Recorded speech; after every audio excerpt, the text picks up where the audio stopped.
ZIPAIR's expansion to San Francisco is part of the airline's broader strategy to increase its presence in the United States, which is a key market for the carrier.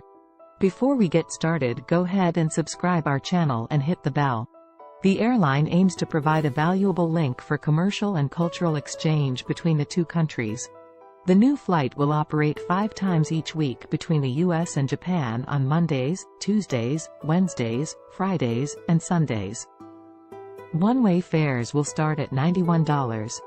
The airline operates a fleet of Boeing 787-8 Dreamliner aircraft and offers complimentary Wi-Fi on board for all customers, as well as allows up to 7 kilograms (15.4 pounds) of carry-on baggage for free. The new route will also provide more travel options for customers looking to visit Japan and the US at an affordable price. ZIPAIR's low-cost model allows customers to purchase a basic fare and then add on additional services as needed. With the lifting of COVID-19 related border restrictions in Japan, the airline is expecting an increase in demand for travel between the two countries.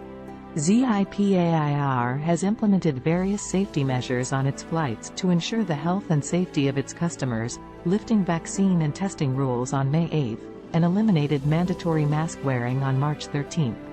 Overall, ZIPAIR's expansion to San Francisco is a positive development for both the airline industry and for individuals looking to travel between Japan and the United States.